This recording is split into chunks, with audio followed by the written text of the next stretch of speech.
Action fanatics, welcome to another edition of the Bulletproof podcast. I am your host, Chris the Brain, and joining me once again, it is the Toyman, Chris DePetrillo. Taking on my regular spot on the podcast, not a special guest, although we have a certain guest that we might have to talk about tonight. Yeah, this one really would have been a smart one to have a special guest on, but things don't always work out the way you'd want them to. And instead of a special guest, you know who we have with us once again? It's Ryan Campbell. Well, guys, I do have a guest that is on his way right now bringing me tacos. Right. And if you guys want me to see if Ahmed would like to join the pod, we can maybe get a special guest. I'm guessing as long as you've been waiting, Ahmed might be busy today. So, I don't want to take him away from his door dashing that gives him money, because he'll get no money doing this show. I can attest to that. As you two gentlemen, Doesn't sound like there's a lot of dashing going on today, though. Ryan Campbell's been looking at his watch for the last hour. He is, yeah, he is. And I hope all of you have been looking at bulletproofaction.com, of course, the official website of the Bulletproof podcast. And I recently, just last Friday, as a matter of fact, covered the brand new Gladiator Underground, a fantastic fighting tournament movie. You got to have one of those every so often, Toyman. And it's been a while since one has been released, it feels like. I was going to say, it's been a while since we've had a new one to talk about. I mean, obviously we focus on the classics, and we know that Mortal Kombat 2 is just a stone's throw away. But yeah, it's nice to get something in a familiar format with a fresh coat of paint on it. Indeed. So you can check out my review of that. Also, over the weekend, I watched, and you can check out my review because it's up as this is up. Champagne and Bullets. Are you familiar with this one, Toyman? I know Vinegar Syndrome. Yes, that is the wild, wacky, vanity project action film mishmash of ideas. The ultimate vanity project. Yep. And wow. And I'm going to tell you what, Vinegar Syndrome, you guys know what you're doing, because this popped up on Tubi, like the Vinegar Syndrome cover art. Tubi. Exactly. That cover art that Vinegar Syndrome used. And I'm like, oh, what is this? I'll check it out. I knew now this movie was also known as Road to Revenge. And I have seen that poster somewhere before. Maybe it's during scrolling through the streamers. And I'm like, there is no way in hell I would ever watch this movie, because this guy looks like shit. But you give me a fancy Vinegar Syndrome cover, and I'm like in, and then then once I get started, I couldn't turn away. It was one of those. I could not turn away from this train wreck of a movie, Champagne and Bullets. It does have Wings Hauser and William Smith in it as well. So check that review out. There's sometimes, and I don't know how you guys feel about reviews, but there's times I'll be sitting there watching a movie and I'm like, I don't know what I want to talk about. I don't know what I'm going to write. I didn't know when to stop talking about what I was seeing on the screen on this. Yeah, those are almost sometimes scarier, because you're like, oh shit, I have too many thoughts going around like that right now, and I have no idea how to like formulate them into paragraphs without just blurting out things. So sometimes I get a little leery when things like that happen. I can almost like find an angle sometimes. I'll literally be sitting in the theater and I'm like, okay, there's my angle that I'll probably take, and I'm starting to kind of map it out, which I probably shouldn't do, but I do. But yeah, those ones are sometimes scary, Brain, because you feel like you're going to forget something, and you don't want to forget something because you liked it, and you feel like there's some juice on that bone. But yeah, I don't think there should be juice on bones. I think there should be meat. But listen also to this. Yeah, I wouldn't say I like the movie, but I wouldn't say I didn't like it either. I was very entertained by it, so maybe I did like it. So check out Champagne and Bullets, that review up there. Now, later this week, Matt Spector will be back with his review of Mad Mission 4, You Never Die Twice. And next week, the Toyman will be back to work with a brand new edition of No Surrender Cinema. I will have a review of the brand new movie coming out on Halloween, The Wrecker. And speaking of Halloween, I'll have a special Halloween post I'm calling Action Movie Monsters. So you need to check all of these things out if you so desire. And of course, the place to do that is, once again, bulletproofaction.com. But now, gentlemen, let's get into this week's movie. We have another movie that I had never seen before. I know you were in the same boat, Ryan, but that's not unusual for you, Ryan Campbell. Yeah, but I mean, 2014 Right. and a lot of known actors I like. Have you guys ever heard of the multiversal immortality theory? No, please share. All right. So, and I'll dumb it down pretty far, but essentially, there's the multiverse of constant universes. And when you die, your brain just like goes into another universe where you didn't die. So like you get into a car wreck and maybe you barely you swerve at the last second and you survive. Well, it would be like, well, you actually died and then your brain just jumped to a different timeline or universe where you narrowly survived. The reason I bring that up is I'm convinced I jumped into another universe where this movie existed, because I have no idea that this is even a thing. And it seems like right down my alley. It was 2014, so I can't claim that I was like a child or whatever. But yeah, I had no freaking clue about this movie. Yeah, it's mysterious. It's like, where did it, Toyman, do you know where I saw that it did like some of the film festivals in 2014, and then it hit physical media like in January of 2015. Do you remember seeing anything about this at the time? Or I don't remember anything at the time. I remember when it first started popping up on streamers, and I was like, oh, like this looks like okay, but it seems very basic. So I have the DVD, which I bought after finding out and viewing the movie on streaming. It was actually Chad Cruz that was like, I've seen that movie. Yeah. Like that movie kicks ass. You need to check it out. So Chad was actually ahead of the curve at Bulletproof Action for once. Thank you, Chad, for the recommendation. Oh, don't let him And know. Don't give him anything. If you do read his But review, though, which was, I believe, in 2015, he talks about how his Blu-ray player will be obsolete in 10 years. That's not right, Chad Cruz. Blu-rays are still a thing. very much a thing, I especially in mean, this house where I just put up a new Blu-ray shelf. Exactly. I kind of feel like they wouldn't be if physical media was more of a thing. Like if digital wouldn't have been where everybody jumped to, we probably would have developed some other format by now. Well, we did. We developed 4K. Well, Which yeah. is still on disc. So We're still doing discs. Well, then Blu-ray But is obsolete. No, not necessarily. Can't have it both ways, brain. but well, Not Blu-ray's everything comes obsolete out in because this 4K, disc, though, at this point. I'm saying it's I 10 watched years this on later and it's not obsolete. Now, next year, could it be obsolete? Sure. I'm saying if we give Chad Cruz credit, we also have to take something away from him. Okay, that's I right. agree with that. We have to make things right with the universe. Right. We have to. He's got to break even. Yeah. You know, for all the good karma, we had to give him some bad Right. karma. But to Ryan's point, and I guess to Chad's point, I did not watch this on Blu-ray. I watched this on a standard release DVD, Right. which is the copy that I have, because I was able to procure my copy during one of my famous Dollar Tree movie hauls. Well, we'll be talking So about I was that actually later. able to find this. Mm-hmm. Yeah. Yeah, I have a DVD copy as well. That's how I watched it. Anyway.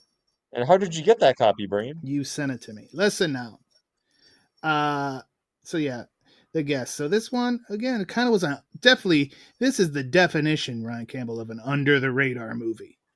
For sure. And I guess when you think about it, some of these actors weren't quite at the level they are now in 2014.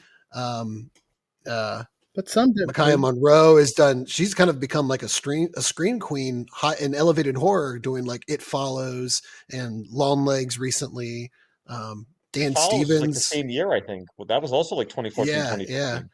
Dan Stevens is, he's such a talented actor. He went from doing like Downton Abbey to like Legion on FX, which is such a huge difference. And he actually rejoined Adam Wingard in the Godzilla vs. Kong New Empire movie. But he was really good in the, what was the kid?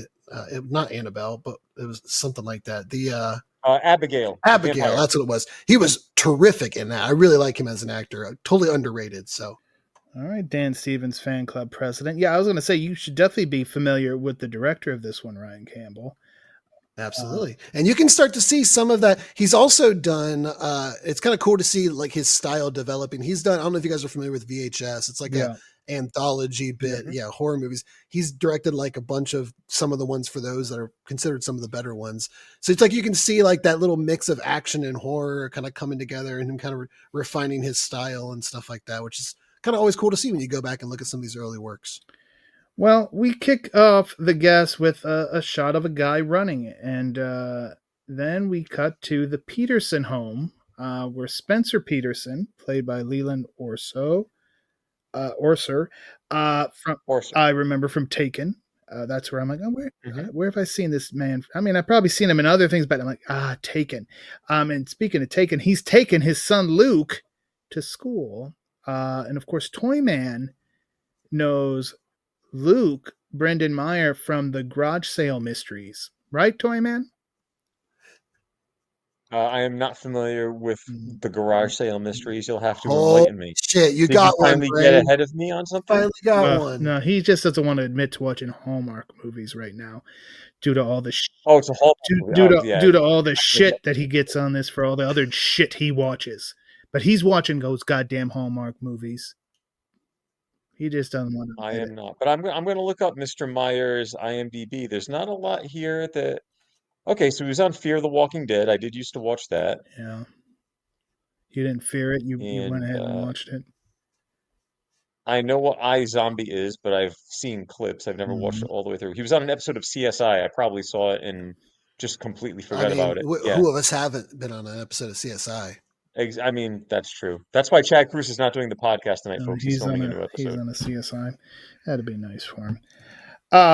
So yeah, they leave. Laura Peterson, played by Sheila Kelly, now has just the time alone, and she's reflecting about her eldest son, Caleb, who was in the army and died in action, and they've got kind of a shrine on the mantle for him, and she's looking up at that and obviously feeling the emotions because this is something that's, a recent event, obviously.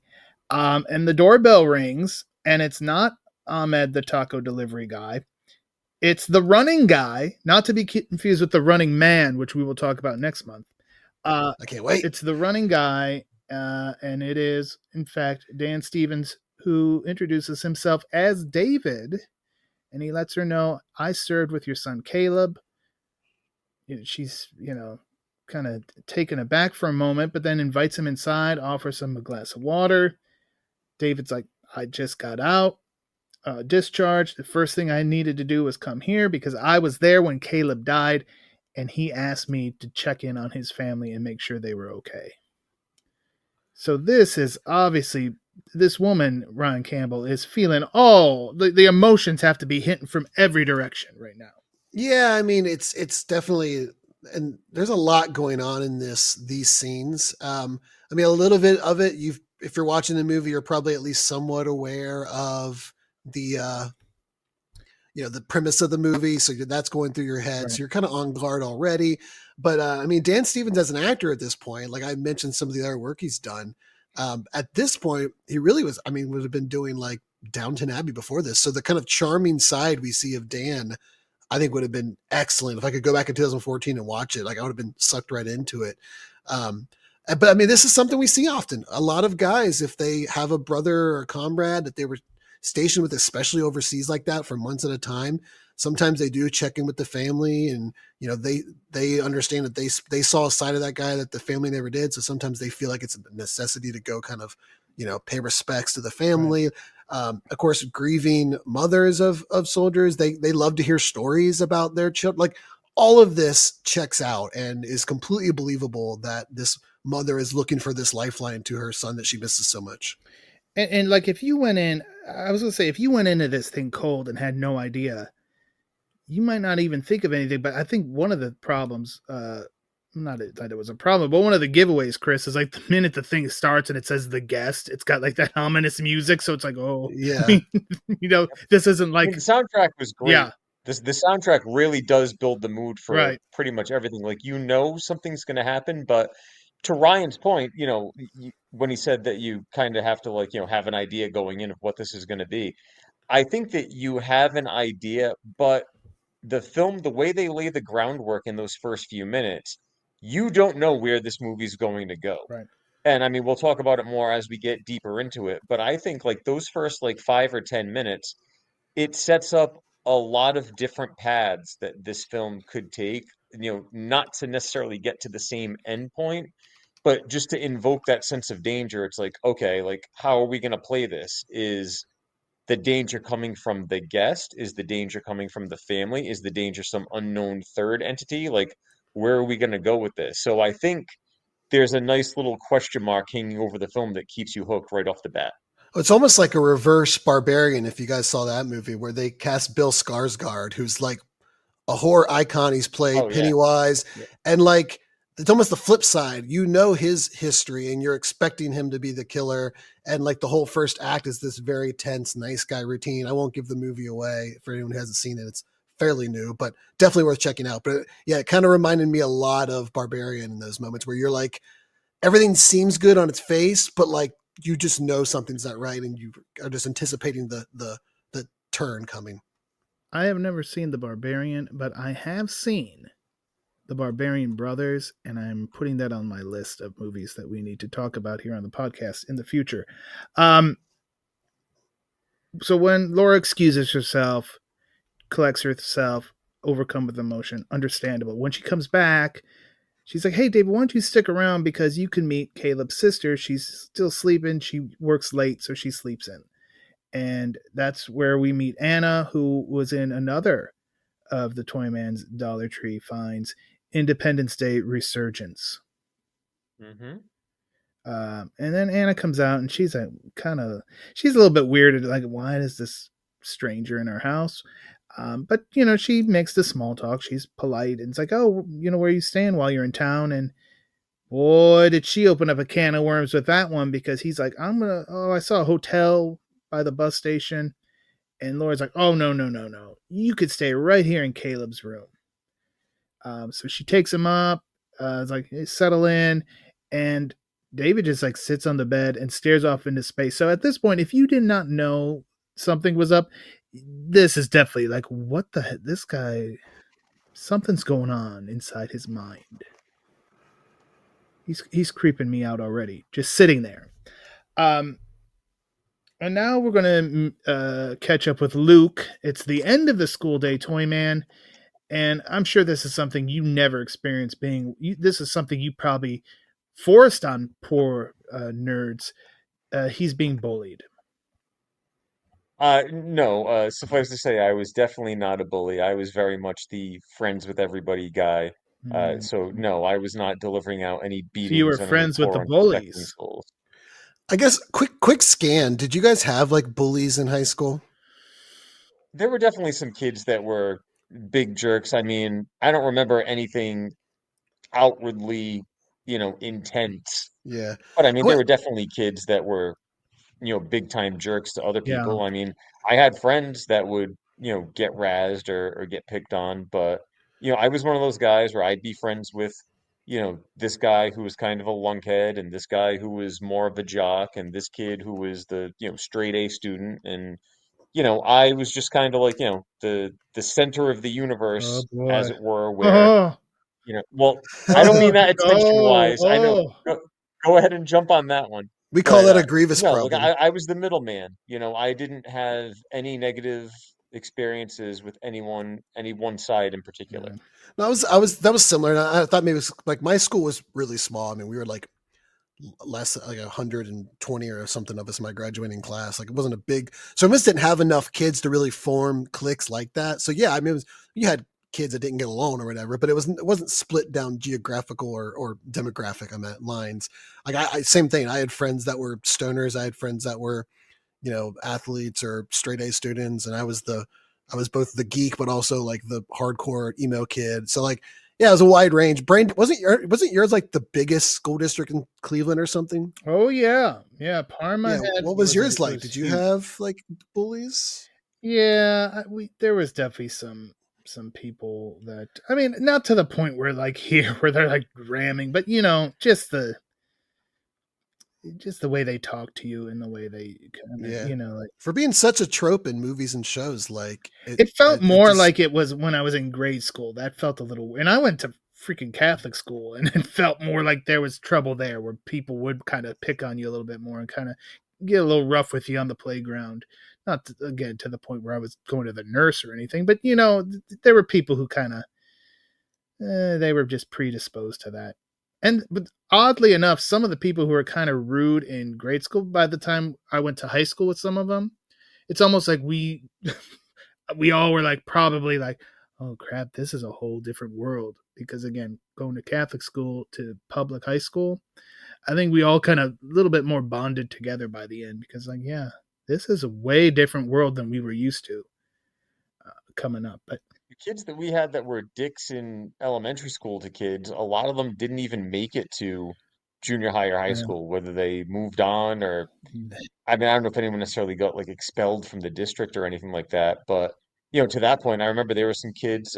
We were actually just telling Zach the story the other day that when I was a kid, there was a fifth grader that used to go around pushing around like the first grade or second, like all the younger kids, right. the big man in elementary school bothering all the little kids or whatever. And one day he had pushed one of my friends, and I yelled at him for it. I had to open my mouth and step in when I was 7 years old, and he took a swing at me and I ducked it and I came up with a shot and ended up bloodying his nose.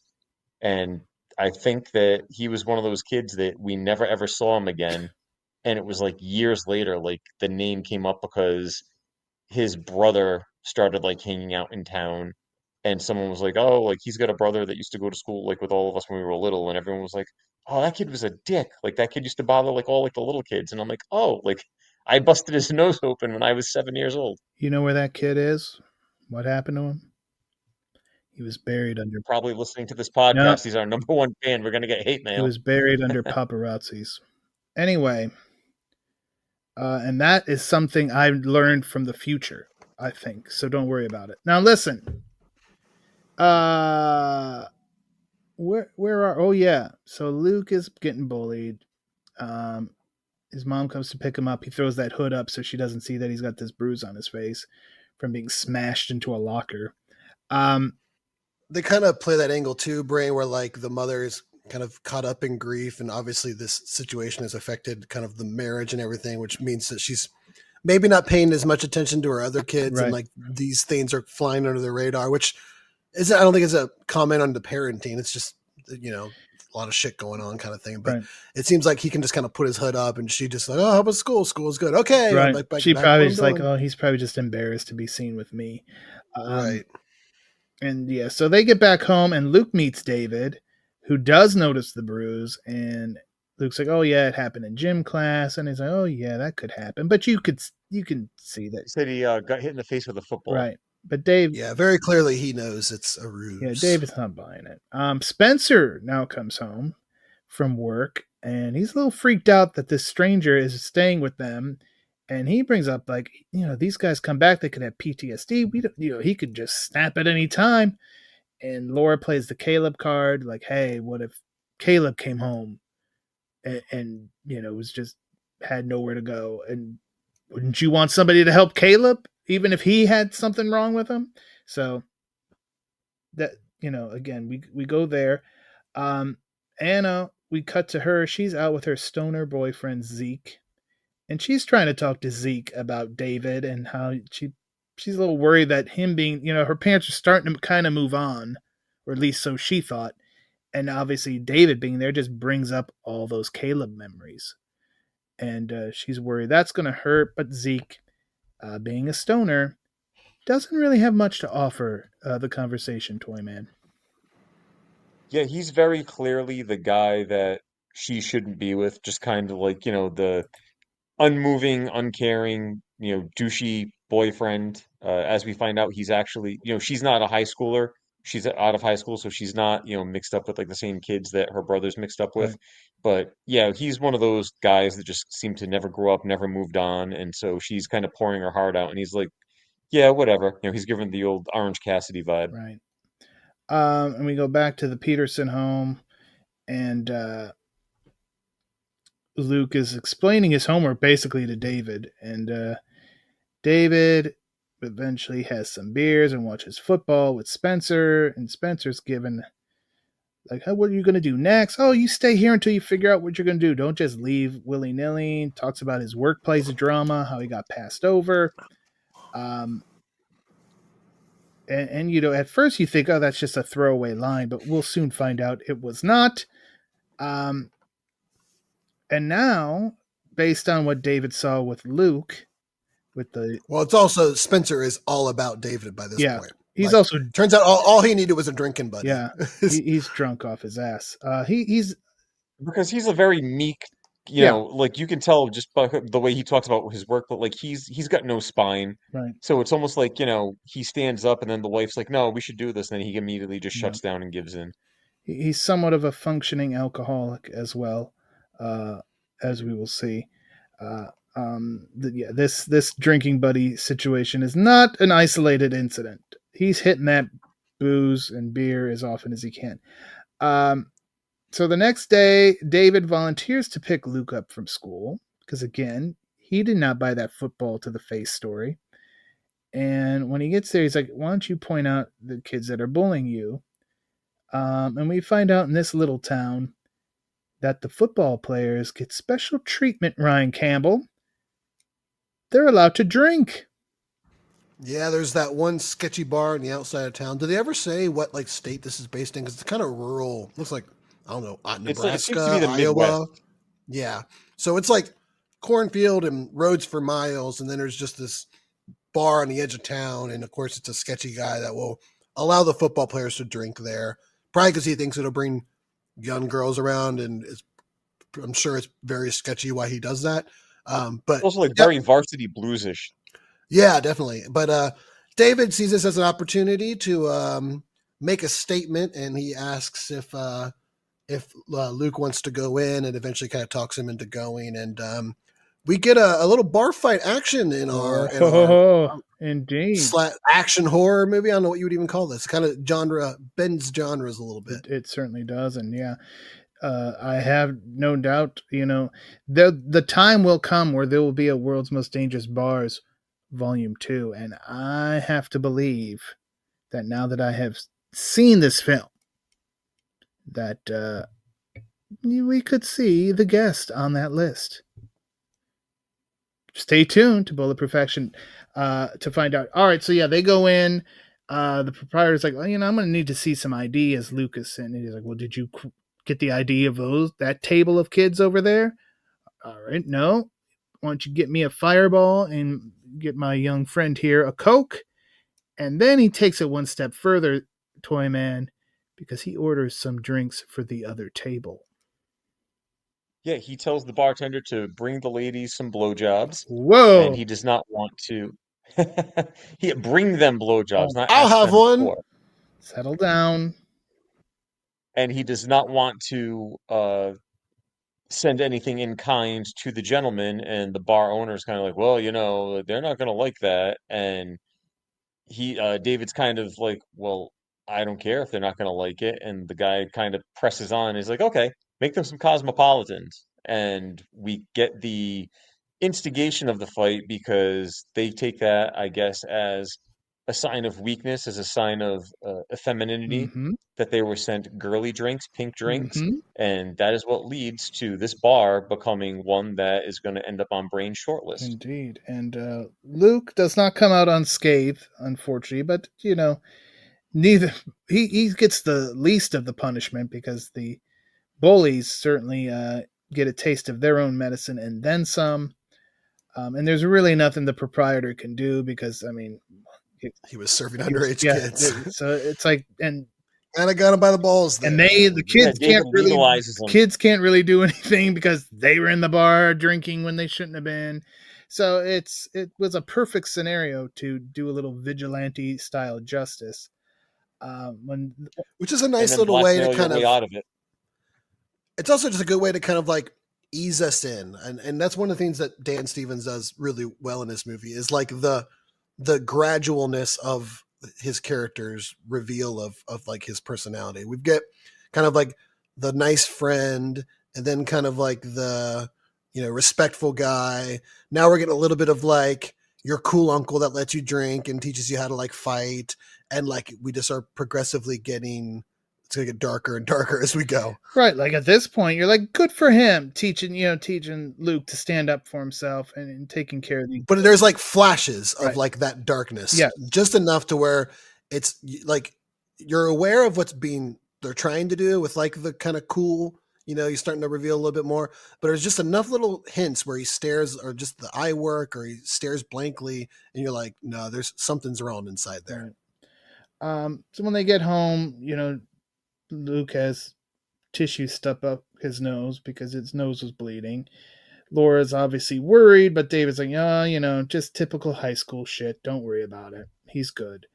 And then we find out that Anna is going to her friend Kristen's Halloween party, and Laura pulls her aside and is like, "Hey, you should take David with you." She kind of resists at first, but again, Laura puts on the guilt, and next thing you know, David is invited. So Anna, a little bit later, is getting ready to go. She needs to take a shower, pounding on the bathroom door. She thinks it's her brother in there, but out comes David in his towel, and there was something of an erotic awakening, Toyman. Yeah, the sexual tension, obviously, with her being like, oh, like, who's this strange guy? Like, you kind of wait for them to get together. He's going to end up rescuing her from something. And now, she catches him in the towel and she kind of, gives him that fleeting glance. Mm-hmm. And then she, hurries away and shuts the door behind her and just kind of like, whoa, okay, all right. I've got a hottie living under my roof. How do I react to this? I've got a boyfriend. I've got friends. What am I going to do now? That's what a real man So, looks like, not my stoner, lazy ass boyfriend. Right. Kind of thing. She was wet before she got in the shower, Ryan Campbell. Oh my, yeah, that definitely. It was steamy in there too, Brain. So yeah, they David now, once they get to the party, he finds out, oh, she's got a boyfriend, and she's like, yeah, but my parents don't know about him, so I'm not gonna say anything. And David kind of becomes the designated keg man, toy man, so he could show off his muscles. yeah, dragging in one over the shoulder and carrying in the other, and all the guys are obviously looking at him like, what the fuck? Like, he's basically showing up every guy in the Yeah. house, but they Right, also that's the equivalent of like when corner tight. dogs pee on another dog's fire hydrant. He's just claiming his territory with that move. Yeah, he's the alpha. This party's mine now. There's some doobie smoking. As this scene was playing out, I thought to myself, God, this is my version of hell. Just so everybody knows, just this party. A 20-something's stoner party. Like nothing about this at all appeals to me. Well, not nothing, but the things that would appeal to me would have never in their fucking lifetime happened. Like I wouldn't just show up at a party and then, hey, why don't I show you the rest of the place? It just wouldn't have happened that way for me. But we'll get there because Kristen is the hostess of this party, and her ex shows up, I guess pissed off that she's having a party. And David intervenes on her behalf, and this toy man causes Kristen to have a bit of an erotic awakening.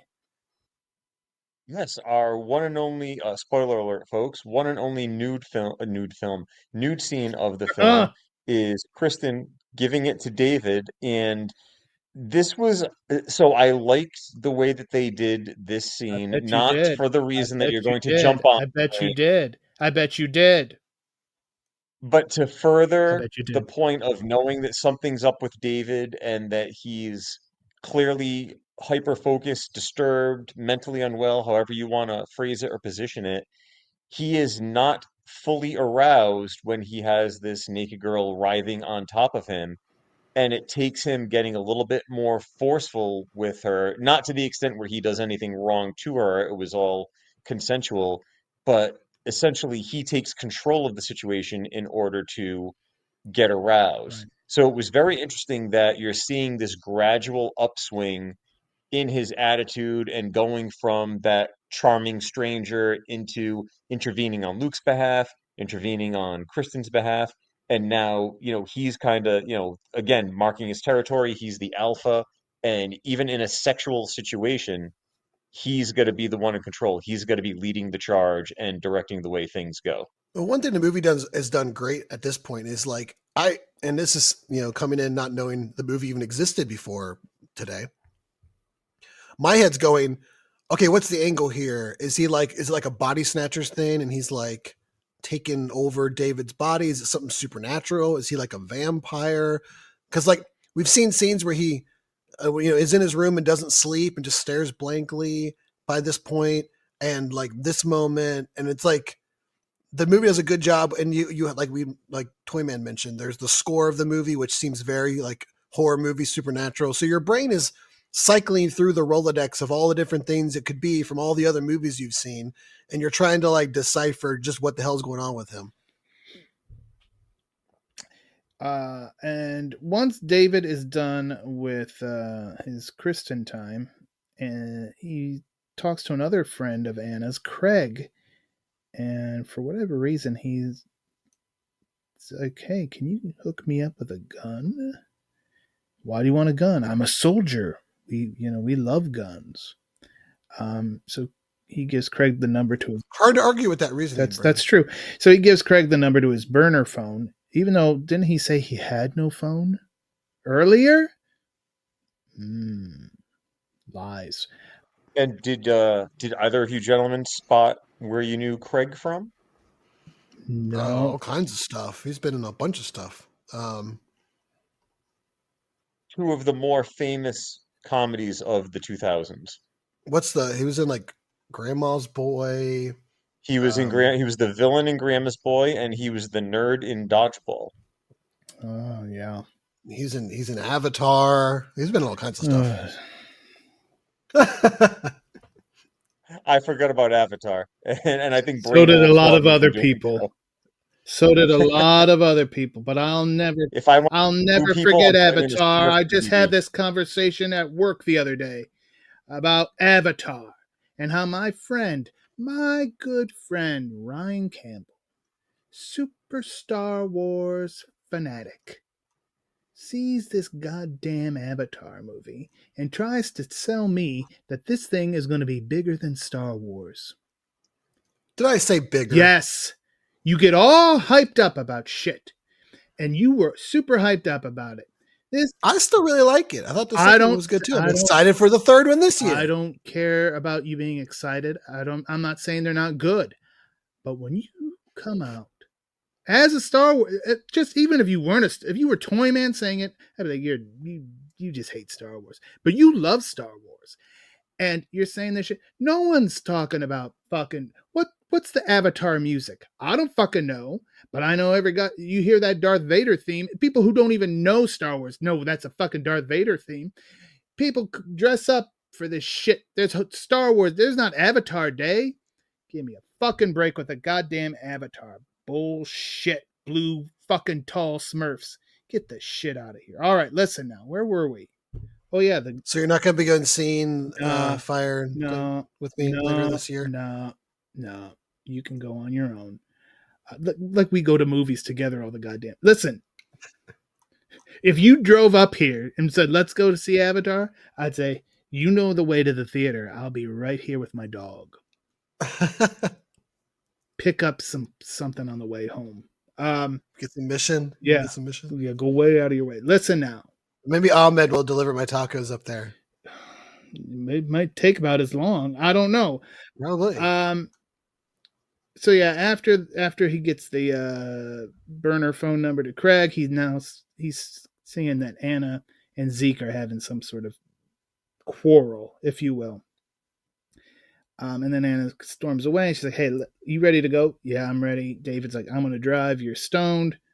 And this drive home, Toyman, Anna kind of starts opening up about her frustrations with her boyfriend. She's, kind of giving David the benefit of the doubt. She's not being such a hard ass to him. and he compliments her music making abilities and kind of reverses the boy girl dynamic and is like, hey, like, think you can make me a mix CD? Yeah. And another thing that the movie does well is it kind of like you're everybody has a reasonable explanation as to why they would trust David. I mean, it does seem like it's happening kind of quick, but it's a movie. Like, we don't have all day to sit here and watch him slowly break these people down. But like, you've got the mom who's looking for any connection to her son. You have the dad who kind of feels like a failure and is kind of just looking for a drinking buddy. You've got the son who, has got shit going on at school and his parents aren't really paying attention. So David is paying attention, helping him there. And now you've got her who, she mentions how she's like growing up and getting a little older. They started dating when she was still in high school. So she's starting to think about doing bigger things in college, and he's still, so he's coming at it from that angle and showing like a real man thing. So like the movie does a good job of laying out why each and every single one of them would trust David and confide in him in the ways that they do. Yes. And when they get back home, Anna goes right to work on that CD. I like Anna's work ethic. I wish I had some Annas on the Bulletproof Action staff, because you give them an idea and they go right to it.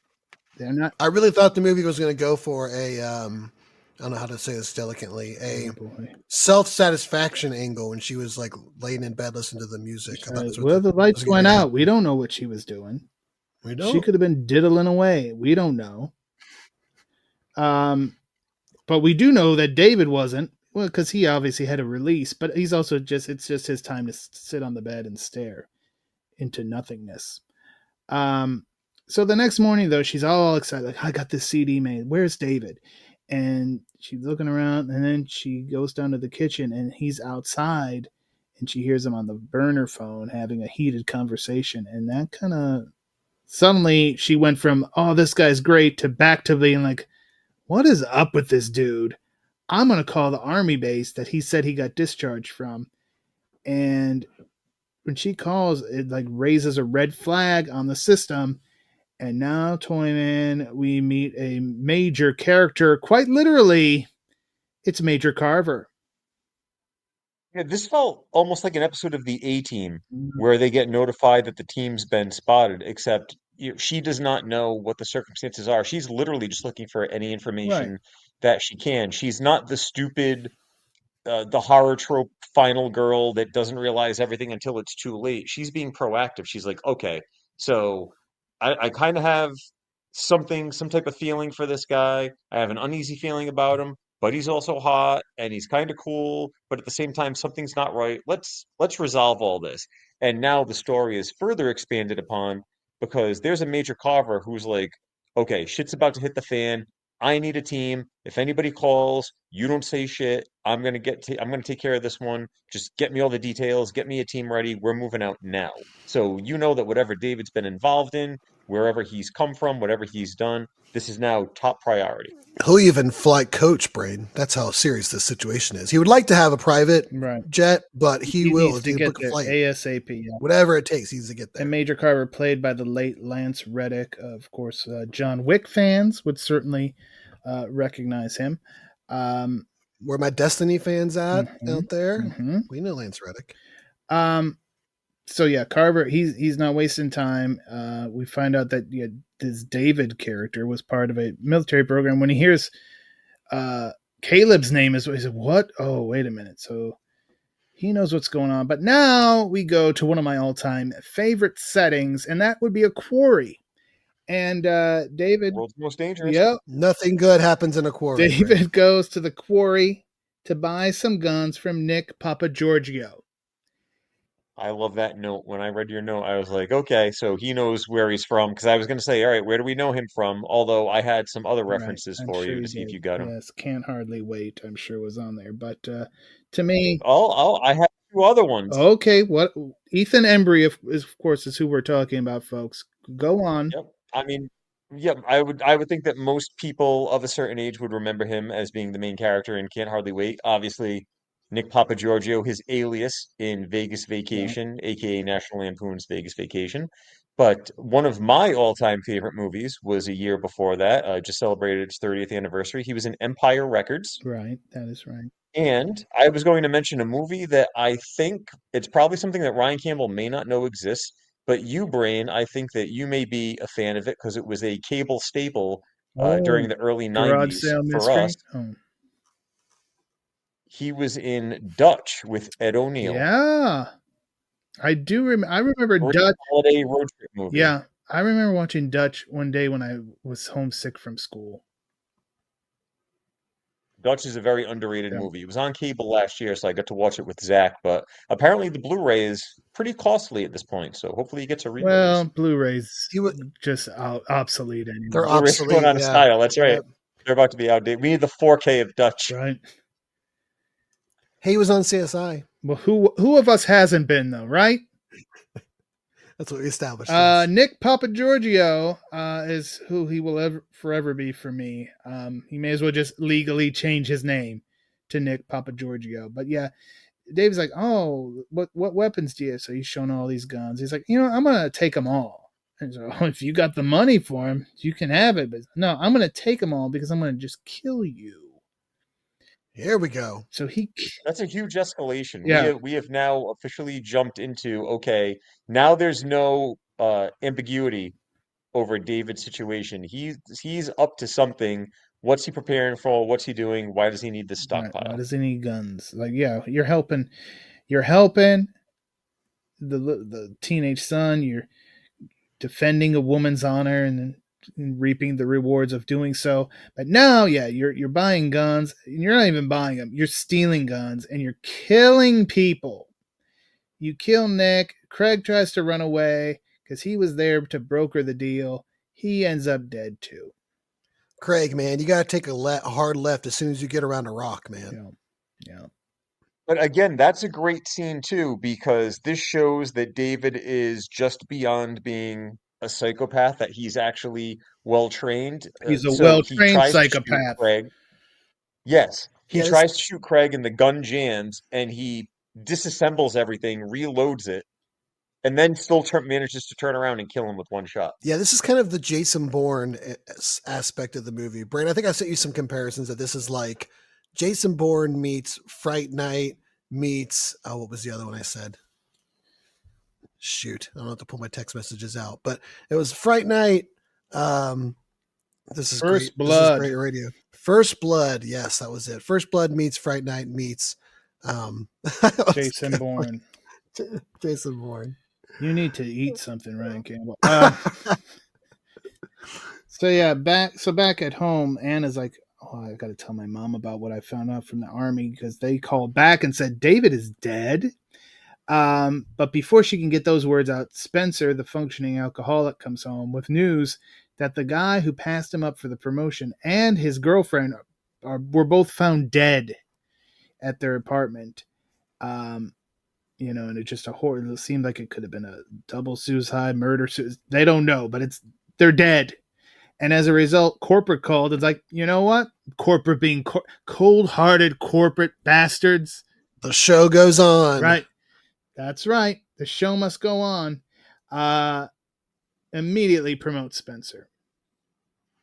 Immediately. What a fortuitous event happening there. So, for old Spencer. As he said, be careful what you wish for. So then Anna gets a call from Zeke. And she's like, hey, Craig was found dead in the quarry, and he's calling he's driving, he's calling. But there's a cop behind him, so he's getting pulled over. So he's like, I got to go. And we think, well, who knows? Was there don't talk on your cell phone laws? Was there something else? Was he speeding? We don't know. We don't know what's going on. But now we know that. Well, they actually do a pretty good red herring here because, like, it's the pieces are starting to get put together that David is kind of like doing things behind the scenes. And we know that Zeke deals drugs, so I just assume they're going to find drugs in his car, but we find out later that there's an extra little twist in there. Indeed. And we now get a nice pumpkin carving scene, Toyman, with David and Luke. Have you carved your pumpkin yet this year? Do you carve pumpkins? Well, we have not carved pumpkins yet this year. We have not done that in a while. All right. So I don't know if we will get one done before Halloween. activities. So we'll have to see about that. But I want to make note with this scene, this is further bonding. So Luke is really the one that has truly taken a shine, I guess, other than the mother. Right. Uh, he's really appreciated David's, big brothering and defending him and teaching him how to stick up for himself. So while we're seeing this dark side, like all of this shady shit coming to light, Luke is not following along his sister's path. They kind of aren't even really communicating about it at this point. He's just like, hey, like everything's cool. Like I'm carving pumpkins with this dude. He's helping me defend myself. Kids aren't really bothering me as much anymore. Like life is good for Luke right now. Well, and there's even that moment where Luke asks him, like, don't you have any friends? And it's like, yeah, all online though. So like he has a physical, actual friend there that he Yes. can hang out with and carve pumpkins with and go to get into bar fights with. I mean, And again, he lost his big brother, Right. so this is immediately sliding right into that role. exactly. So then Anna is talking to Kristen about what she's got to tell somebody. So she tells her friend Kristen, and she's like, well, Kristen's like, why don't you check his phone and see who he's been calling? So when Anna goes home, David and Luke are they're cleaning up from the pumpkin carving, and she slyly grabs the phone, David's phone, takes it in her room, takes a picture of his recent calls. And then that's about the time she gets a call from Zeke that he's in jail. The police pulled him over. They found the gun that killed. Oh, it's not just drugs, Brain. And then obviously among the other things that one would expect, Did he have my tacos? He may have. So talk to Zeke. So Anna now obviously rattled by this news, and her dad sees her and is like, hey, what's wrong? And she's like, Zeke is in jail. And Dad's like, oh, I knew that ex-boyfriend of yours would be in trouble, but she's like, he's not my ex-boyfriend. I never broke up with him. So now Spencer is pissed. And then she's like, goes into deflecting mode. Like, let's not make this about me and what I'm doing. This motherfucker, we don't know anything about him. This David, the army base says he's dead. And I really like that is he? moment, Brain. Yeah. I really like that moment because they did the thing earlier already where she has this like really important information and she doesn't just get it out to her mom because they get distracted. Right. And you're like, come on, like you would find a way Right. to get that information out. You wouldn't just be like, well, another thing happened, so I'll just can it. So like her finally just being like, just blurting it out, like fucking everyone listen to me. Yeah. I actually appreciate it because that's probably what you would do in that moment. Like I know all this stuff is happening, but like, this is important information that you need to get out, especially if you think that he might be tied to all of this in some way. But Toyman, David has like the perfect response for all this and shuts it down like a freaking pro. Well, before we get to David, I also want to touch on the fact that Spencer is, I mean, this movie, and, whether it's in the Midwest, there's really we know that it's in modern times, but there are times where it feels like it's maybe like in the 80s or something, like before things were a little bit more lenient, because Spencer's like, those guys dealt pot. They deserve to die. And it's like, that's the worst thing they did. I mean, I myself, I'm not a smoker. I've never smoked anything, not a cigarette, not pot, not anything. Hey, if you do it, more power to you. I do not begrudge anyone, just not my scene. But, he was a little harsh on the fact that these guys were getting killed, even though they were just pot dealers. I mean, obviously, if they're dealing in weapons, maybe they are as shady as he thinks. But that was a harsh moment. But as far as David goes, it's almost as if he expected something like this to happen because he has a reason for everything. He's like, I was wounded. I was in the special forces. Of course, they're going to cover for me. I've got my dog tags. I've got my documents. I can get him if you need to see him. So he's not backed against the wall yet. Right. He's like, okay, like, you can't scapegoat me for anything because I've got a reason. I've got an excuse and it all looks on the level. I mean, this guy's been doing God knows what with like covert ops. So like a suburban family should be no match for, his ability to talk his way out of a situation. Yeah, and you do wonder, like, he's like, I can go get my ID. And Spencer's like, no, come on. And that's probably a good thing because one would wonder if he's like, yeah, go get your ID. Would he have come back with one of his freaking guns and just shot everybody right then and there? Right. Yeah. Kind of one of those things like where he probably doesn't have one, but like you act like you're unoffended. And then of course he's like, no, it's fine. She's right to question me. And you just kind of like play the nice guy card and act like you're being compliant, but just hoping to drag it out long enough that everybody just, gives up. Yeah. He goes up to Anna's room afterwards and he's like, hey, just figuring like, oh, I'm sorry what's happened to Craig. I'm sorry what happened to Zeke. And you know what? You won't have to deal with me because I'm moving on in a couple of days. Okay? Okay. All right. Well, now Major Carver is getting his team together and they're ready to move in and deal with this David threat. Anna gives Luke the info she got off of David's phone. It's like, hey, do your computer shit and see what you can find out.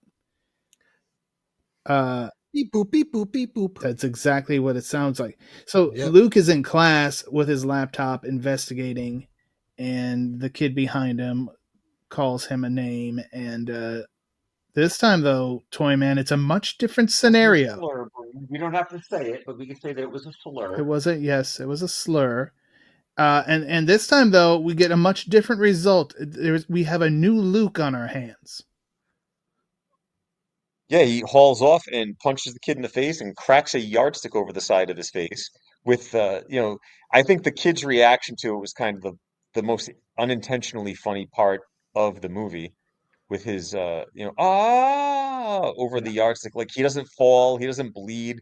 It's like he just kind of stands there and whimpers for a moment until we cut over to the principal's office. And the only reason he got the yardstick is because he didn't accept the punch in the face. Like, okay, you know what? That's it. Like, let it be. You don't mess with this kid anymore. But he kept pushing, so then he got a yardstick cracked in his face. Good for you, Luke. Yeah, we're all in the movie. We're sure something's going on with David, but we're still kind of like, yay, good for you, Luke. So yeah, he's in the principal office. They have a zero tolerance policy.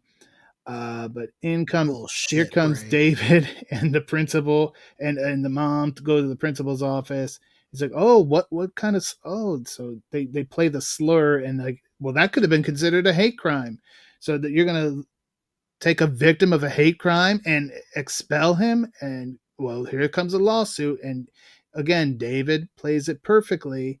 And this principal don't know if he is, winding his watch or scratching his ass or whatever Jim Cornette says. So, yeah, he's all befuddled. Scratch his watch or wind his ass. Right. Don't get those two things confused. He don't know shit from Shinola. How about that?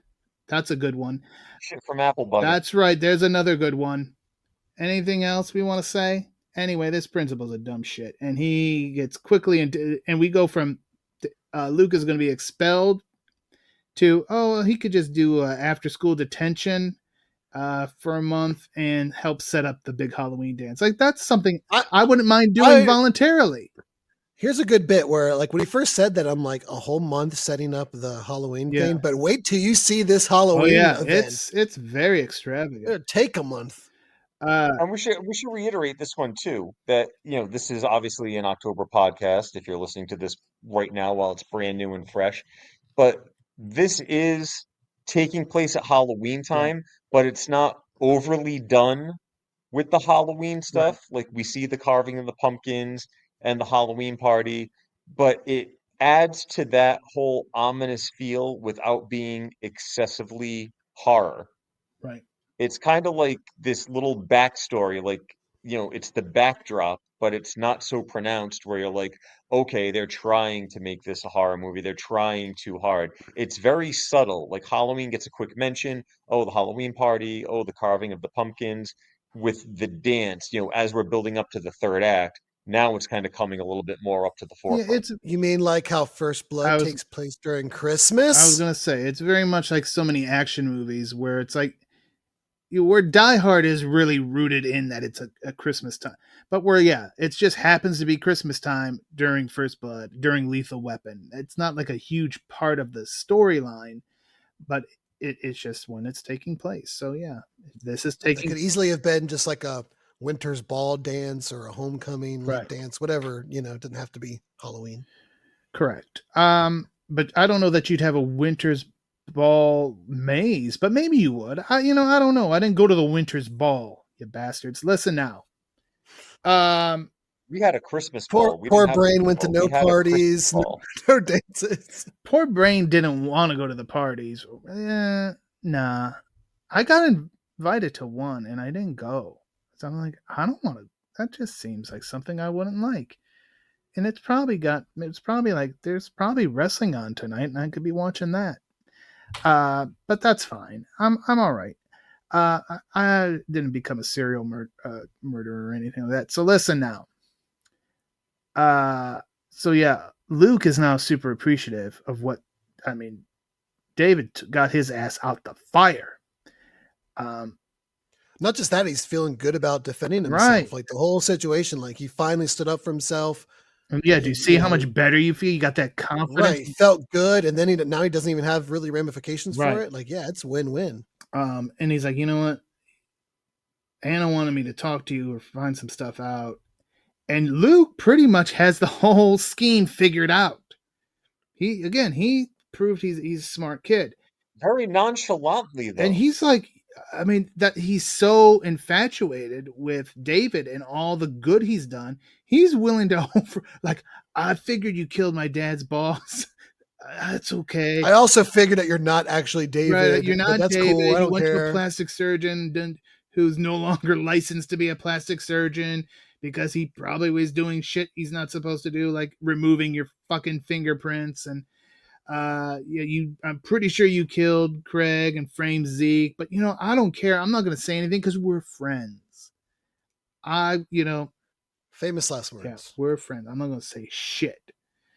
So at that point, he's pretty much probably saved his life there, because one would think if he's like, I am now going to go to the cops with this, David would have had to take care of Luke. Even if David had actually liked Luke. I mean, he's a trained soldier and killer, so he would do what needed to be done. And I think he did. I think we'll get to it here in a bit, but I think he actually did kind of like Luke. And then but David is like, okay, I know you're not going to say shit, but who else has your sister been spouting off to about this? And he's like, well, I'm not sure, but Kristen is a possibility. That's her best friend. Ah, very good. So now Carver and his men are on the ground and en route to the Peterson home. And 1 minute, Toyman, Laura, and David are out hanging out laundry on the line. And the next thing you know, there's a huge freaking shootout.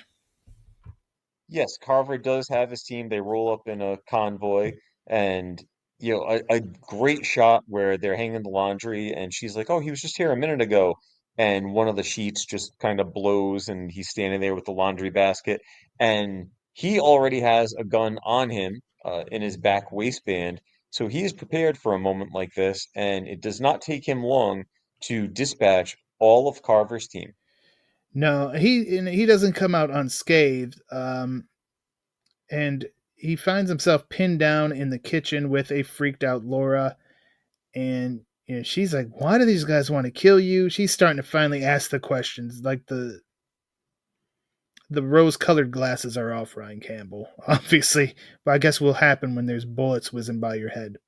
Yeah, a hell of a time. But even still, she doesn't really turn on David. Like, she's still just kind of like, oh, A little more confused than anything. Yeah, she's more confused, but it's enough to where I think David can see where this is heading. And then I think probably one of the more shocking moments of the entire film, stabs and kills the mom right there behind in the kitchen. Like, yeah. I was not expecting that. I thought it would be like the whole family gets out okay and they all learn a lesson and they become closer. But no, he straight up kills the mom right then and there, and the movie takes a big jump at that point. Well, she kind of like shouts out to say, hey, he's in here. But before she could even get it out, she dead. That's right. So now David manages to make his way to the garage, and he comes roaring out in the family SUV, and he shoots out the tires of Carver's convoy. So they're going to have a difficult time chasing after him. Who's left, or it's really just Carver, pretty much. And then David notes, as he's roaring away from the house, he sees Spencer driving towards the house, and he's like, well, I got to take care of this guy too. So head-on collision. And as Spencer is kind of coming to a bit from the shock, he sees David, and he sees David with a gun. and he is shot dead right then and there on the road. Yeah, so both parents down now. Man, these poor kids have gone through a lot. And now David had to sacrifice his vehicle, so he's back out on foot. We see Carver. He didn't give a shit if he's riding on those damn rims. He's going to go after him. He gets to the accident scene. There's a bystander there who stopped to see what the hell's going on. He's like, this guy needs help. No shit. Or he's like, I think this guy's dead. And Carver takes that guy's car. The old I need to come into your vehicle trick. Unbelievable. I wonder. Works every time. When didn't it work? I've seen it not work. Toyman, do you remember? Was it? I don't know what it was. It may have been like the person fought back, or like they're just like, no, hell no. I can't think of one. Yeah, I can't think of like one's not coming to the forefront that easily. I know that there is at least one, but I can't think of it now. I'm wondering if was it in Death Wish 2? Did the guy? I know the woman was very excited to help him out. We covered that one. My mind immediately went to Judgment Night, but it wasn't the cops. It was just they were trying to get picked up by the bus, and the bus was like, "I'm not stopping here." Right. I don't blame him. Yeah. Well, if someone knows, put it in the comments here on the YouTube or send us on social media. I know I've seen it where someone's like, hell no, you're not taking my car, you bastard. So Carver's like, okay, he's got to get to these kids because he knows that's where David's headed. And he manages to get to the diner that Anna works at before David.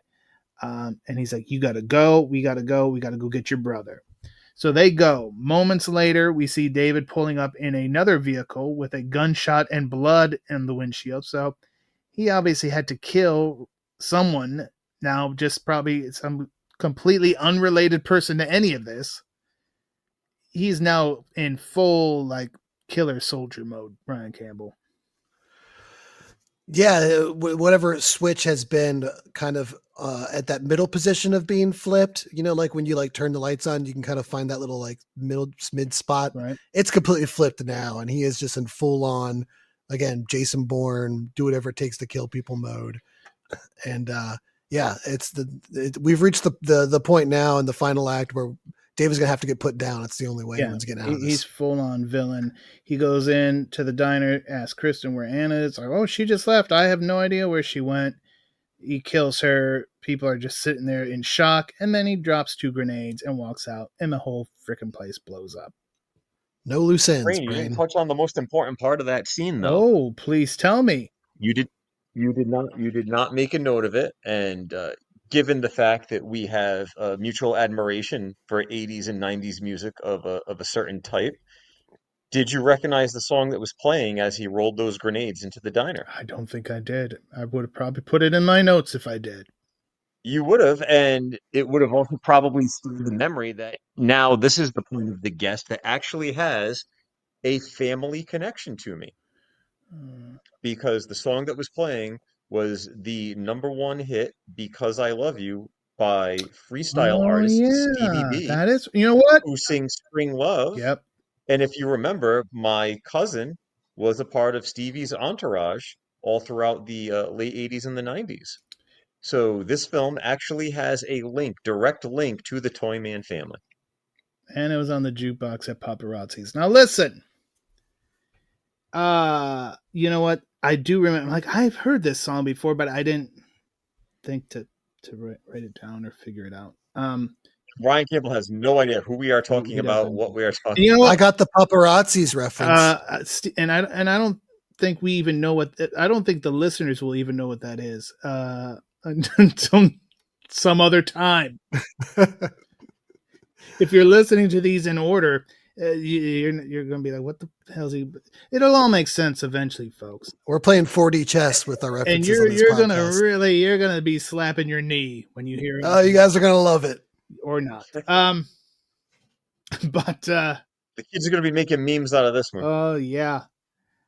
Stevie B is interesting because I remember, like, Spring Love, like, I remember the song, but I don't think I'm like who the hell's Stevie B? But like the music sounded familiar, but I don't know why I just like Stevie B left my mind. But you know, it would start popping up when I would listen to the 80s stations. And I'm like, yeah, I remember this song, but I don't know why the name Stevie B almost seemed like completely new to me. But that's a sidebar that really no one cares about. Now listen now.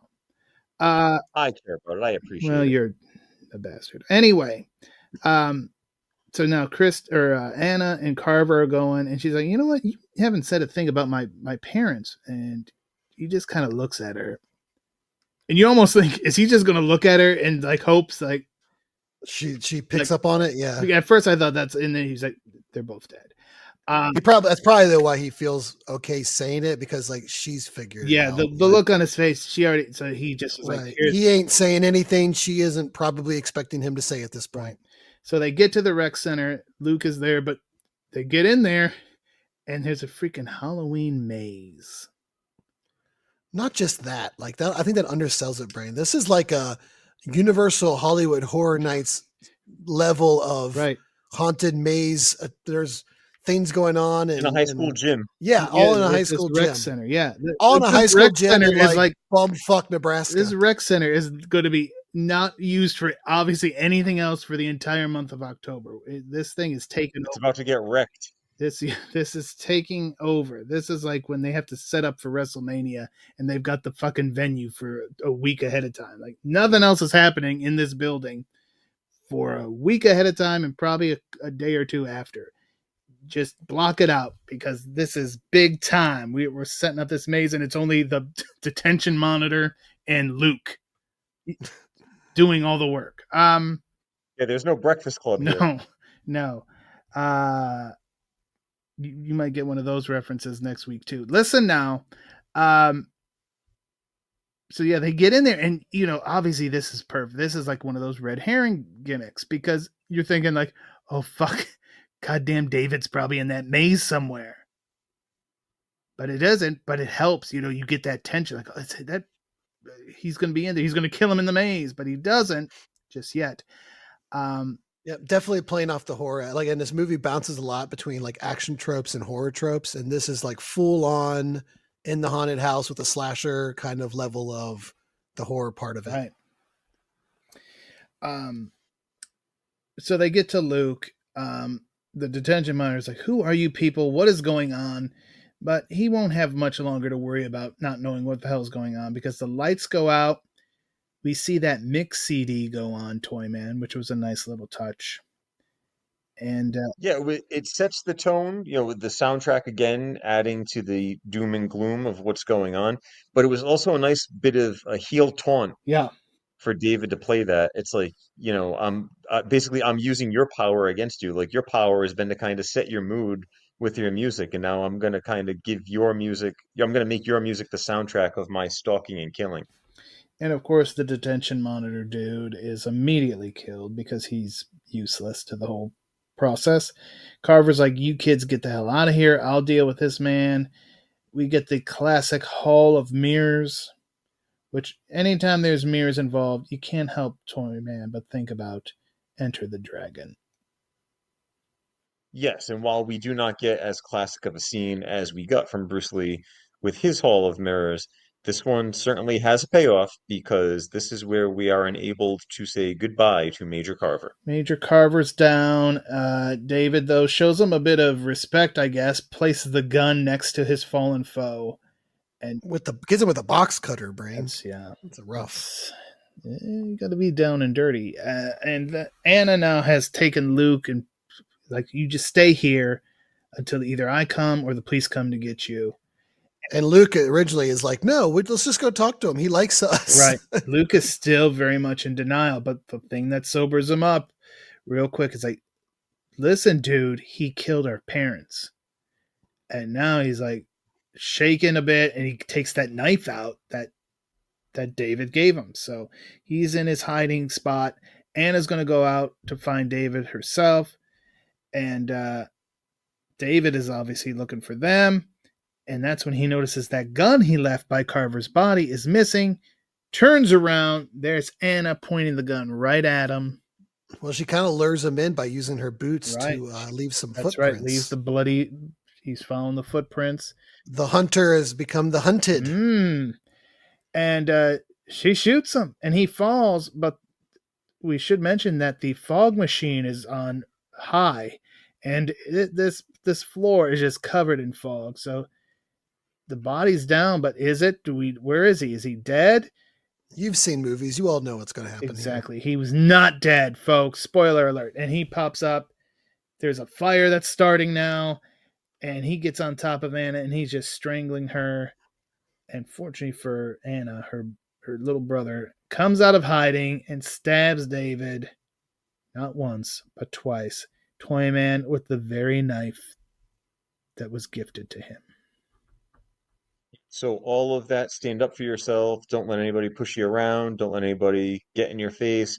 Luke does stand up for himself by saving his sister and very poetically killing his friend, killing the man that taught him how to use the knife, killing the man that taught him or that handed him the knife or gifted him the knife. And it was a nice little setup that the weakest character from the beginning ended up being the hero of the day here. Very nice. Yeah. You would think that it would have been Anna, but it was really Luke that kind of put an end to it all. Well, we talked earlier about how we think David actually does like Luke, and we get that moment here where he tells Luke, "Good job, you did the right thing."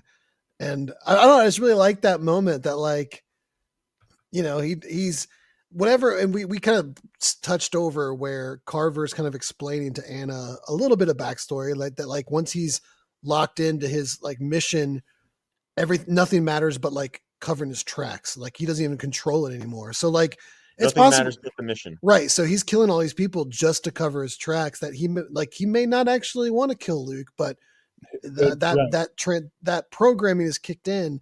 So we get this nice moment where he's like, tells him he's done the right thing. It reminded me a lot of a dynamic I liked in the Netflix Babysitter movie between Robbie Amell's character Max and the main kid that plays Cole, where it's very similar, where like, he's like, "Man, stick up for yourself. Why are you such a nerd?" And, as he's trying to kill him. And then when Cole finally does like man up and kill Max, he's like, "Way to go, Cole." He even stops Cole at one point while he's chasing him around to like teach him to fight off bullies. So it's a very similar dynamic I really enjoyed here with David and Luke. I have never seen this Babysitters movie that you're talking about, but I have seen on Netflix. I know what he's talking about. There's two of them, Brain. They're both pretty good. I've never seen these films, but I have seen on numerous occasions Adventures in Babysitting. And I'm going to put that on the list and try to figure out how the hell we're going to talk about that on this show. But we have to watch the DVD version because apparently the Disney Plus cut is an edited version. I want to hear her say, "Don't fuck with the babysitter, Disney, you pussies." Listen now. You know what? I think I may have a reason we could do that. We'll figure it out. World's Most Dangerous Babysitters. No, I'll talk to you off air. Listen now. Anna and Luke, they now leave. David is, he had to be dead. He got shot and then stabbed twice. Like in the heart. Yeah. Like, not like stabbed, like, he got stabbed like in his neck. It wasn't like in the side of the neck the first time and then in the... Yeah, it's like from behind, but then he's straight up, right, face to face, right in the center of the chest. Yeah, he dead, one would think. So then they're out in the back of an ambulance getting checked out. They're okay. And then they hear the cops talk and like, "Yeah, we found 2 bodies in there, but we got to think, okay, Carver, the detention dude, and there should be 3 bodies." And then we see a limping fireman, and Anna says what we all are thinking, Toyman. What the... Go. Should I edit it? We're not sponsored by Disney. What the fuck? You're asking, what have we said through this whole... Okay, yeah, what the fuck is what she says. And, I mean, that's perfect. And that was very much reminded me of the My Bloody Valentine ending. That was exactly what I thought the first time I saw this. I was like, oh, but with the exception that they actually noticed it this time. Right, so because now he's doing the same limp that yeah. And I like to think my head canon for it is he's achieved the objective of covering his tracks. Yeah. Like they'll assume he's either just burned up dead in the room, or one of the charred bodies is his, or he's gone missing. So like there's no need for him to kill the kids anymore. Right. Like he did his job, he covered his tracks, so he can like give them a little nod and wander off, and just kind of go off and do other adventures. I mean, yeah, that finish almost made me angry that we haven't gotten another one of these movies. They've been working on it. There has been rumors for years. They actually even made a sequel soundtrack several years ago with a score that they intended to use. So there are plans. I know that obviously Lance Reddick would no longer be Right. involved due to his passing, Well, he also died both in in the the Oh, film movie. and in God. real life. Yeah, both in the But movie. yeah, both. I mean, because you would think that in the sequel maybe you'd get like some backstory. Maybe you'd Right. see more of this. Or it could have been a prequel But or I something. think I get what you're saying. it seems that everybody involved with this film had a blast making it, and they were all on board for it. Like Dan Stevens, especially.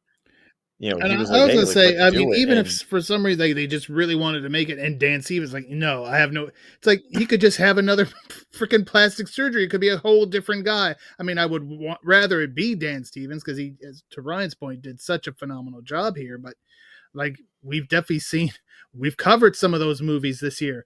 Things like the freaking Substitute Tube, the Kickboxers. Like, all right, Star doesn't want to come. If whoever's got the money wants to make the damn movie, they're gonna make the movie hell or high water. They'll just find somebody else. But yeah, we need another guest.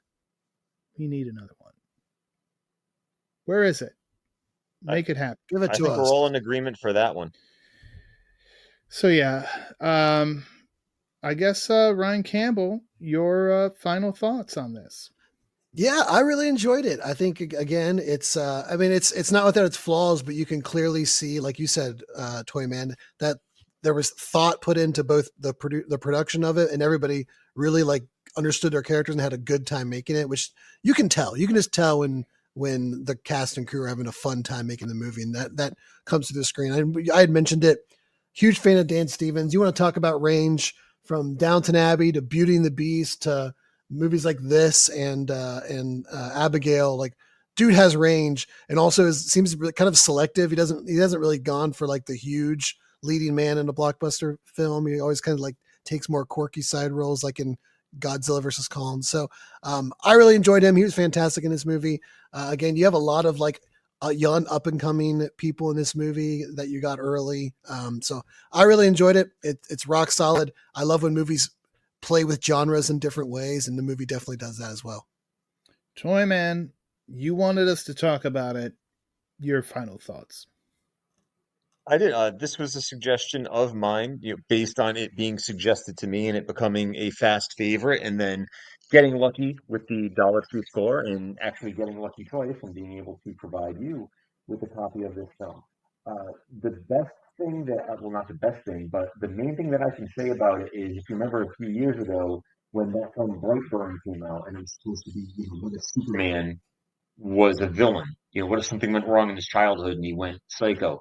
This is like a psychotic Captain America. Mm. This is if the super soldier serum or the super soldier program went wrong, something went awry, and we got a full-fledged villain out of it. Not a super villain per se, but just a machine. Like, this was Captain America meets the Terminator. Like, he was in essence a horror character, just with his psychotic focus and, understanding the mission. Jason, Michael Myers, like, you think that they're all like these mindless slashers, but the movie doesn't end until they've attempted to kill everybody.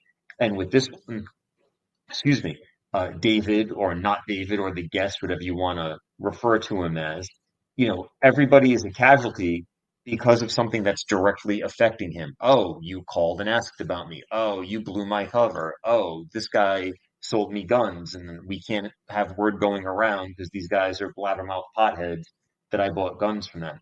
So he's kind of got that anti-hero vibe too, where he's got a reason to do what he does. So if they do a sequel, I want to say if they did, I guess I'm still hopeful that they might actually come up with one sometime.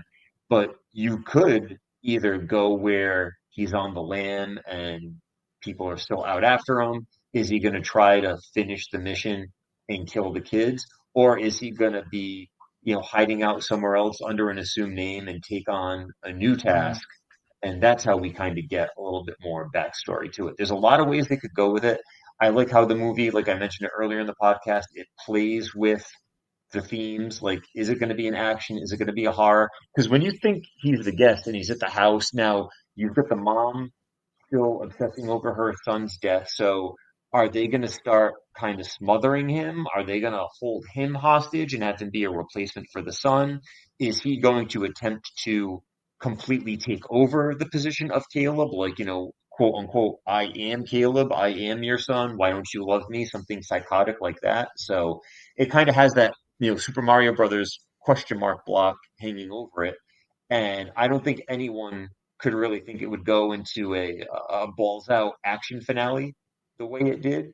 It's very, I saw this mentioned in a review a while back. It feels almost like a John Carpenter, not a Halloween film, but kind of like that Assault on Precinct 13 vibe, Mm-hmm. where it's an action thriller, but it's got those horror tropes, but they make sense in the real world without any of that supernatural stuff going on. Yeah. Uh, this movie, again, first time watch for me. Much like last week's Neon Maniacs was, but unlike That doesn't happen often, and it's been happening a it's lot been this it's month. been Maybe it's because we've been dipping our toes into horror more or whatever, exactly. but it's But happening a lot. unlike last week, where I probably will never watch Neon Maniacs again, I could definitely see me revisiting this one. It feels like there is some other things that you don't pick up on until you go back and watch it Right. again that are in there if you just give it the time. And just again, just Matt Spector might get to see this one soon, right, that's Ryan? you never know. Yeah, he could. So yeah, this would definitely be one that I would love to revisit, and again, hope we get another guest out of the whole thing. But yeah, definitely a great film. Glad we talked about it. Glad I finally watched it, and hopefully you all enjoyed what we were talking about here. You could let us know on social media at Bulletproof Pod on X and on Blue Sky and at Bulletproof Action on Facebook and Instagram. You could also find us at Bulletproof Action on it's our YouTube channel. So find us there. You may be listening to us there. So we are. If you're listening to us there, you better hit that like button right now as you're hearing this. If you haven't already and you're hearing this, yeah, go click that thumbs up right now. It helps in immense of ways. We will be wrapping up October next week here on the Bulletproof Podcast. I can 110% guarantee to you that Chad Cruz will be back to wrap up what has become a Halloween week tradition, Toyman, as we are going back into the Maniac Cop well one last time. Maniac Cop number 3, Badge of Silence, Maniac Cop 3, the end of the trilogy. One of my favorite film series. We've been doing it for the last couple of years. I know that you have become a fan of the first two. The second one of my favorite cable rental video store era films. And we will see just how the story of Officer Matt Cordell wraps up with the review, with Chad Cruz back to join the team. We're going to have a full squad next week. It should be a great show. Yep. Maniac Cop 3, Badge of Silence, Robert Davi, Robert Zadar back, and some more familiar faces as well. And we will talk all about that right here next week. Ryan Campbell, I know you wanted to also talk about a little sad subject, a recent passing of a fine artist that movie fans would certainly be aware of. Absolutely, Brain. We're all fans of different things here, but whether it be me like some Star Wars, or you Indiana Jones, or maybe you're more of like a horror fan like The Thing or the Harry Potter movies or Back to Future, I could go on and on. But Drew Strutson passed away recently, and if you're listening to this, there odds are that you might have one of his posters on your wall right now for any number of one of your favorite movies. So definitely wanted to take a moment to thank him for giving us all, his vision and selling movies in the way he did with trailers or with movie posters. They don't make them like that anymore, Brain. And many have tried to replicate it, but not just creating advertisements, but literal artwork that will be in people's rooms and hanging up on walls and framed for decades and if not centuries to come. I mean, I had an Indiana Jones and the Last Crusade poster up on my wall for many, many years. And I probably still have it. I don't know. It's probably a little worse for wear, but Yeah, definitely. Fine. Like you said, they just don't do it like they used to do it. And even when they try, it's missing something. Yeah. Like even if people try that style, it just doesn't have it. Right. Yeah. We've lost the ability to do It was a that. product of its time, and he had a unique gift, and certainly a loss to the movie world. But yeah, I know you did want to mention that. So, Toyman, did you have anything you want to maybe lighten the mood a bit with something? What do you have? Wow, you should have went to me last. Let's see. I've got a new No Surrender Cinema that'll be coming up. Still TBD. Gonna see if I want to tie in some more horror talk for the Halloween season, or if I want to go back to the old school Kung Fu well, or maybe I will stumble across another to be surprise that will end up being something. Well, actually, it won't be anything that I find at Dollar Tree anymore because they don't sell movies anymore. Those bastards. I think my bastard in there. I don't know. It's a gamble. So I know sometimes we get left some comments on the podcast. If you've got a No Surrender Cinema suggestion, throw it my way because maybe we'll start taking requests. Maybe I'll go back to the previously bought Dollar Tree pile, many of which are still sitting there in their cellophane waiting to be viewed and see what I can pull out of there like I did a couple of years back. So who knows? It could be, it's anyone's guess. It's any man's game. We'll see what comes up with No Surrender Cinema next week. That's right, next week. You can check that out. And don't forget The Wrecker with our good friend Chad Michael Collins. That will be up next week on bulletproofaction.com as well. All right, I think we have talked enough. This is a very long episode, but a good one, I feel. And hopefully you all agree with me. And I want to thank you all for listening. And as always, stay tuned for more of the Bulletproof Podcast. I'm going to go eat some tacos.